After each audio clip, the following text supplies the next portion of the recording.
Welcome, welcome. We have an awesome crowd today.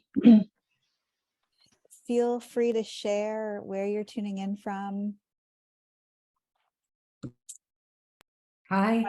I want to give a warm welcome to any first timers.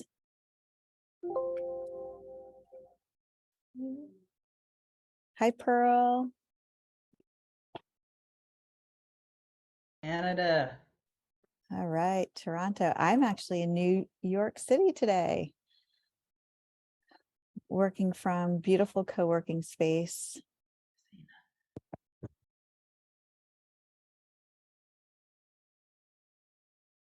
It's called The Clearing. I don't know if anyone has heard of The Clearing, but that's where I am on 3rd Avenue. Welcome, welcome. All right. I think we have a great crowd, so I think we're going to get started. So hi, everyone. I'm Allison Matizik. I'm the VP of Enterprise Sales at Ellevate Network, and welcome to our weekly roundtable. I'm joined with my co-host, Joanna Polgarin, our Senior Program Manager. And I want to give a special warm welcome to all of our corporate partners, our chapter leaders, as well as those who are tuning in for your first time. This is a safe and confidential space. We encourage participation with your video on. And one big housekeeping item I want to remind all of you today is that applications for our Spring Squads program are open. I've participated in 5 squads. They are extremely valuable. Happy to answer any questions about that later on. I could stay a few minutes longer after this session. But I encourage you to sign up for one of those. And today is a very, very hot topic. We'll be talking about what recruiters really want to see on your resume and LinkedIn with Lisa Edwards, CEO of Exclusive Career Coaching. We're going to learn how to present yourself so recruiters will be compelled to reach out to you. The biggest mistake people make with their resume and LinkedIn profile, what the solution is, as well as how to write high impact achievements for your resume and LinkedIn profile. I know Lisa has so much to talk about in this action-packed hour, and I'm going to turn it over to you. Well, thank you very much. And thanks to you guys. This is a really great turnout. I think it speaks to how important this topic is. So the first thing I want to say is please ask questions. I could go in a lot of different directions with this content. And so I want to hear what you guys are concerned about or follow-up questions on the content that I'm going to provide. So my name is Lisa Edwards, and my business Exclusive Career Coaching focuses on high achieving mid-career professionals who are either the next step is the executive suite or they're very close to that. And I think of myself as helping them to complete the loop. So these are folks for whom the sky is the limit, and I'm really helping them with their marketing documents, their marketing strategy, their job search strategy. How do they get that great job where they really can shine and maximize and optimize their talents?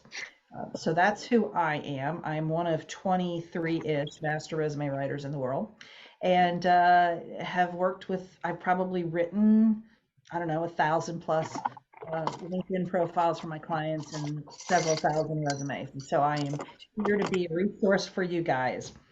Let me get my screen going here. All right. So let's start with, of course, I have to move everything out of the way here. All right, so what do recruiters want to see on your resume? And there are some subtle differences between third-party recruiters and in-house recruiters. And simply we're saying recruiters who work for the company that is reaching out to you about possibly working there versus someone who is on the outside who has been in some sort of contractual arrangement with the company to help find employees. There are some subtle differences, but there's a lot of similarities. So what do they want to see? Well, first of all, they want to see what makes you different. What I see, and again, if I've written several thousand resumes, I've probably looked at 20,000 resumes. And what I often see is either no branding at all. So I don't know what you are. So let's just pretend you were a tennis shoe. I don't know if you're a Nike. I don't know if you're high performance. I don't know if you're good for running or walking or, I don't know, cycling. I don't know if you're a good price. I don't know if you've got good support. I don't know anything about you if I don't see that brand. And if I'm doing my job at the company end, I know what I'm looking for. So You then want the me to job be is, mine? I'm sorry, what? Oh, we good? I heard somebody. Um, if I don't know what it is that you bring to the table and I know what it is my company is looking for, then I can't match that up. I don't know whether you match up. So I want to see what makes you different. So again, what I see with clients that bring resumes to me is one of two things. Either they have no branding at all on their resume, it just starts right in, here's my experience, or their branding is non-differentiating. And I see things like hard worker, team player, good communication skills, blah, blah, blah. And to me, that's like, as opposed to the people who send in resume and say, I'm a really bad communicator. I'm very disorganized. I hate to play with others, right? Nobody says that. So we haven't differentiated you from anybody. And that's what a recruiter is looking for. The next thing they want to see is what kind of job are you looking for? Now, you may have applied for a specific position, in which case, it's in that bucket, right, for that job title. But when they look at the resume, can they tell that that's the kind of position that you're looking for? I put the job title on every resume that I write for my clients. So if they want to be an executive in human resources, that's going to be at the top of their resume. But beyond that, everything in that resume supports that goal. That branding statement speaks to that. The achievements that I select for that candidate speak to that. If I'm going to put anything about extracurricular activities such as professional associations, community engagement, I'm going to make sure it's going to be relevant to their job target. So everything I do on that resume is towards that specific job target. The next thing they want to see is what can you do for the company? And it basically boils down to, are you going to save me money, or make things run more efficiently? That's going to vary depending on the job that you're applying for, but that's kind of the bottom line. So are you saving, show me evidence that you have saved previous employers money, you have made them money, you've made things run more efficiently. And one of the things we like to say in resume writing is don't say it, show it. So rather than saying that I can save your company money, I'm going to show evidence of when I've done that. And that's where those achievement bullets come in, which I'm going to show you some examples of in a moment, which leads us into the next bullet, that high impact achievement bullet that provides evidence of how you have done those things. One of the distinctions that a professional resume writer should make, a trained one like me, is we will separate out job duties from achievements. What we often see, what I see with resumes that come to me, is what we call death by bullets. It's just everything is bulleted. And so there's 47 bullets for every job, and it's just mind numbing. And they've mixed in job duties, what they do on a day-to-day basis, what they were hired to do, with achievements. And what that does is it dilutes the achievements down. The impact of those achievements is lost because it's diluted down with the daily job duties. The final thing they want to see is relevant education, skills, credentials. And if you are applying to a specific position, have you shown evidence that you have the skills they're asking for in the job description, the necessary credentials? Do you have the relevant education? And that's easy for them to find. The biggest mistake I see on resumes is when people don't target. When clients come to me as prospects and they have been job searching for a while with little success, one of the things that I often uncover about them is that they're sending the same resume out to every company. There's no customization going on. My rule of thumb is spend 15 minutes customizing your resume, spend 15 minutes customizing your cover letter. If it takes a lot longer than that, then maybe we don't have a good base resume that we're working with. if we're having to go so far to customize it each time. You want to take the job description and I like to use the find feature in Word. And if I see a skill that they're looking for in the job description, I can quickly discover whether or not I have that word in the resume by using that find feature. And these are going to be words like certain credentials, certain skills. It's not going to be things like hardworking, team player, leader, communicator, that kind of thing. All right. So I've mentioned these high impact achievement bullets, and what makes them high impact is number one, each of them starts with an action verb. So when someone scans down your resume, they see improved, enhanced, grew, resolved, streamlined, those kinds of words. It leads with results. And I want you to notice with these two examples here, what I see with a lot of people who are kind of getting it with the achievement bullets, but they haven't gotten the order right, is this first one might say something like, launched a comprehensive social media campaign focused on differentiating ABC products from the competition, which grew the customer base and revenue. Well, you've buried the lead. First of all, you haven't given me those really impressive numbers. And by the way, both of these bullets are from my clients. And you've switched the order. Let me have the impact at the front. Catapulted customer base 400%. Now you've got my attention. And revenue 700%. Now you've really got my attention by launching a comprehensive social media campaign.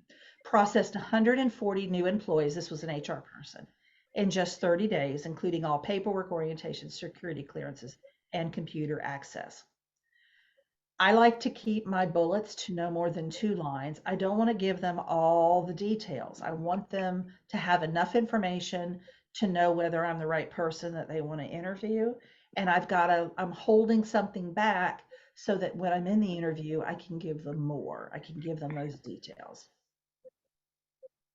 And Allison, is anybody checking on questions in the chat? Yes, we do have one question, which we can take now or later, or once No, you're this done. is a good place to stop for a moment before we move on to resume or to LinkedIn. Yeah. Yes. So Eleanor is asking, what are the elements of a great brand statement? An example. Excellent. Excellent. So let me kind of answer that by telling you the process that I walk through with my clients. So when I'm working with my clients, we spend an entire hour working on their brand. And this is the most, if I can, painful part of the process for my clients, because especially us women, I always say it comes with the ovaries. We don't like to talk about ourselves. We don't like to brag about ourselves. We've been taught to be, modest. But it is not bragging if you can prove it. So I ask them questions such as, what have other people consistently said about you when you've been given a raise, a promotion, whatever the case may be? So what do you hear from your direct supervisor, if you have direct reports, colleagues, clients, whomever you interact with? What do you keep hearing over and over again? So that's the first question I ask them. The next question I ask them is, what is it that you find yourself doing at work where you lose track of time because you're so engrossed in it, you enjoy doing it so much that you don't even realize how much time has passed? The next question I ask them is, what is the thing that people come to you in your organization to solve for them? And the way that I put it is, what is the conversation in the room when they say, Allison, I'm going to use you as an example. What is the conversation in the room when they say, we've got to get Allison in here right now? The next question I ask them is, we actually come up with 5 distinguishing features of their work experience. So, for example, I have a client right now that I'm working with who has worked with, he's in finance. He's a finance guy, and he's worked with 2 or 3, 4 actually, household names in finance, absolutely names we all know. And so that's kind of part one. But then I go deeper. Okay, what is that? what does that say to a prospective employer? Because you've worked at A, B, C, and D companies, well, he's worked with some of the best names in the business. He's learned some best practices, and he can bring those to your organization. It could be the depth of, so I've got some clients who work very deeply in one industry, one function within the company, and we talk about that depth. What does that bring to an organization? For other people, it's more about the breadth. This same client that I was just mentioning, while he has been in finance, he has worked in operations, he's worked in product management. He's worked in, I don't know, 3 or 4 different areas of the organization. And so what we pulled out of that was he has a very holistic perspective when it comes to business decision making. He isn't just thinking in a siloed perspective of here's the marketing impact, here's the impact to the marketing department on this thing we're thinking about. He's looking at it across the spectrum of the business. So we come up with these 5 things that are unique about it. In some cases, it may be, recent client, she was working on the level of work that she was doing was typically at the VP level. She hadn't had that title, but she was typically working at that VP level. I've got clients who have said, in every job I've been at, I've been working directly with senior executives in the company. I've done presentations for them. I've had a seat at the table. So those are the kind of things that I'm pulling out of them when we're looking at what's different about their work experience. So I take all of that, and because I do this day in and day out, and this is my world, I take all of that and make that into a compelling message. But hopefully that kind of gives you some pieces to think about. But what we want to stay away from is, a perfect example. I had a client one time and I said, okay, what's unique about you? And he said, well, I'm really good with numbers. He was an accountant. So what we want to avoid doing when we're thinking about what makes us different is naming the things that are the basic expected entry points for the job that we do, that everybody should have. That doesn't make us different. What is it that we bring to the table that other people are not likely to be able to say? That's really what we're trying to get at. So I hope that answers your question. Do we have any other questions, Allison, before I move on? We do. How do you know, and thank you for that. That was excellent. How do you know if the qualities that you feel are differentiators really are differentiators?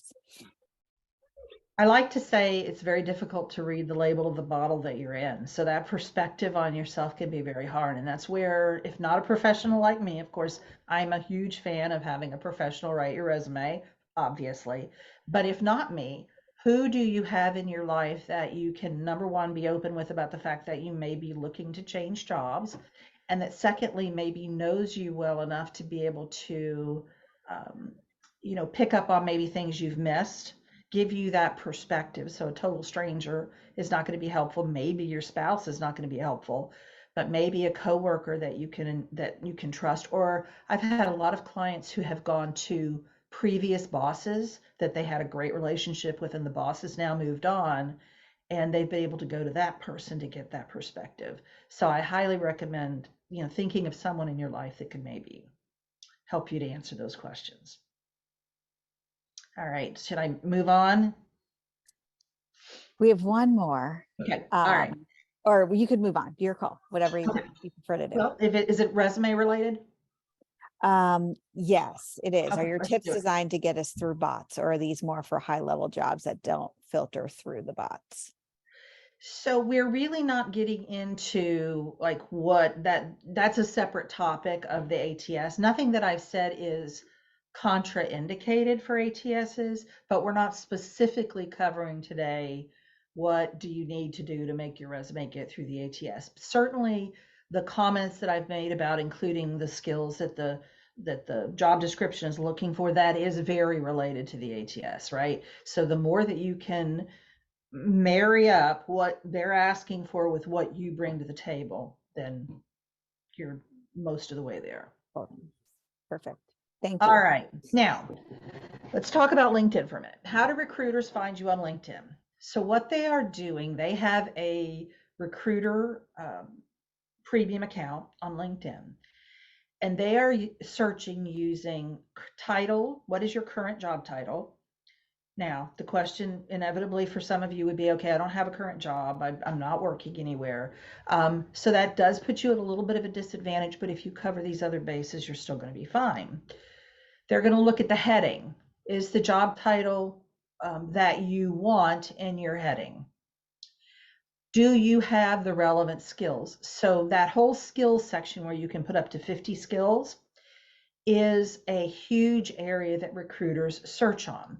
And one of the things that you want to be sure and do when you set up your LinkedIn profile is think like a recruiter. So in other words, if I'm going in there and I'm going to fill out my skills section, I'm probably a recruiter isn't going to look on the word leadership or communication skills. Probably they're going to be looking for certain credentials, much like we talked about with the resume, certain credentials, certain competencies, much more so than characteristics like hardworking and team player.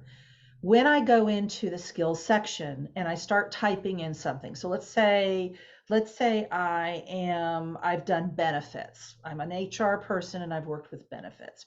I'm going to type in the word benefits and I'm going to see what drops down as possibilities. And I'm going to use one or more of those options. I don't want to create my own option because the recruiters won't have that option to search on. So I want to make sure that there's a match there. I may type in the word benefits and see that there are 5 terms there that all apply to me. They're perfect fits. So I could click on all 5 of those. You have 50. I recommend that you use all 50. I also recommend that you audit that section at least once a year because you're going to have new skills. You're going to have skills that you don't want to use anymore. You just want to keep that current. They're going to search on certain certifications and credentials. So there is a credential section. Many of you may not be using that, but if you have credentials, you want to have that section. Education for sure, so level and in some cases the degree. They may also be looking on current or former employers. So what a lot of recruiters will do is if they're in the tech space, there may be certain tech companies that they would really like you to have worked for, that either they have a similar product, similar work environment, whatever it may be, and so they may be searching on that. Now, I want to talk for a moment on the power of your connections, because I think a lot of people understand this in an abstract way, but not really in detail. The way that I define your footprint on LinkedIn is who you're connected to and who they're connected to. And these people over here that your connections are connected to are called second level connections. And I put all of that together to be your footprint. Why? Because if you guys have one person, one or more people in common, that it's very easy for that person in the middle to, introduce you, to put in a good word for you, whatever. So when recruiters are looking for people, they're going to see, okay, who am I already connected to, who meets the criteria? And then the next place they want to look is who are my connections connected to? And this is kind of like showing up on the first page of a Google search, right? The more you are connected, the higher up you're going to show up on that recruiter search, and the more likely they will connect to you. So if you think about having 500 connections, and let's just say each of those have 500 connections, then that becomes your footprint. I have 6,000 connections. And so my footprint is really big on LinkedIn, and that has served me very well in getting clients. It can serve you very well in getting recruiters to reach out to you. Now, doesn't mean that I want you to connect with everybody in the world, but try to get those numbers up to at least 500 so that then you can start reaching out maybe to people that you don't know, maybe that have higher job titles, that are more influential. They're not as likely to connect with you if you have 200 connections. So you want to kind of show them that you're playing on LinkedIn before you reach out to kind of the high fruit on the tree. More content. What do I mean by that? Fill out your experience section, fill out your about section. I was looking at someone today, not in this group, someone who had reached out to me, and she just had a very small amount in her about section. That's a huge missed opportunity. Everywhere that you fill out, you are potentially including keywords that the recruiters are searching for. So you are increasing your chances of being found. So fill out your sections, but it should not be a cut and paste of your resume. Now, what do they want to see once they find you? Once they land on your profile, they want to see a coherent, curated, on-brand profile that's not a cut and paste of your resume. It's still you, right? Facts are facts, but it should be written in first person. It should be written in kind of a conversational style. If you've got, a little bit of personality that you can bring into that, it's not a business document like your resume is, so it needs to be written a little bit differently. Let your recommendations talk about the qualities you can't effectively talk about for yourself. So let's say that you really do have exceptional written communication skills. It's going to fall on deaf ears if you say that about yourself. But if someone you used to work with, a former boss, a current boss, will write a recommendation about you that says that very thing, then that's golden. Now, there's a whole lot more to that you may have questions about, but in the interest of time, I'm going to move on. But the recommendation section is not the skills section. If you don't know what I'm talking about, it is a separate section, and people actually write a recommendation to include on your profile. And next, depending on your level of seniority, they may also be looking to see, do you have thought leadership out there? Are you commenting intelligently on other people's posts? Maybe you've put some original content you've shared. Again, that's a big topic. I'm not going to go into that in detail, but when people go to my profile, there's a ton of thought leadership on there because they expect to see that. They may or may not expect that for you. Biggest mistake is that not having enough content. So there's very little for the recruiter to grab a hold of. You've got character counts in each section. Use them up. All right. Before we move on, Allison, did we have any questions on LinkedIn? I don't know how we do it on time. We're doing well on time, and actually we're going to change things up a little bit because I feel like there's probably a ton of questions out there, and we'll have shorter breakouts and a longer session with you again to make sure everyone's questions get answered. Excellent. Excellent. So we're ready to, you want to go into the breakouts now? Yeah, just if you can chat a little bit about what Yeah. you want everyone to discuss in the breakouts, and then we'll do that for about like 15 minutes or so, and then come back to take all of the questions. So you guys each of you can go either in the resume direction or the LinkedIn profiles direction. And so for some of you, you may have valuable feedback to give others. So that's kind of speaking to that first question, what feedback have you gotten, and then what changes you made? So if you've heard things about your resume from people that you believe and trust, and maybe have seen some improvement in your results from those, please share them with the group. And if you've gotten something from today that you want to incorporate, tell them about that and maybe discuss that. If it's LinkedIn, I'd love for you to talk about, are you currently having recruiters reach out to you on LinkedIn? And if so, are they reaching out to you with jobs that are suitable for you? And why do you think that is, or why do you think it isn't? Now, I want to be clear in saying you're always going to get some low-hanging, maybe commission-only jobs. It's because of the way the recruiters can go in there and kind of click every box. So I'm not worried if people are reaching out to you to, I don't know, sell something on commission. I want to make sure that they are also reaching out to you for jobs in your field at your level. And if they are, please share what you think's going on there. If they're not, maybe talk about that and how you can make some changes. And if there's something from today that you've automatically gone, that's it, please share that with the group. If you have specific parts of your resume or LinkedIn that you want to share with the group, or questions about it, go for it. Great, thank you. So Joanna's going to work her magic with the breakout rooms, and she posted the discussion prompts here. Joanna, correct me if I'm wrong, but we're not going to distinguish between resume and LinkedIn breakout. All the breakouts, you can choose to discuss which one you want to cover. Yeah, and exactly. then perfect. And then we're going to come back in about 15 minutes or so, because I know you have a lot of questions for Lisa. And the breakout rooms are not recorded. So again, this is all confidential, safe space. And we hope you build some great connections, and we'll see you back in a little bit.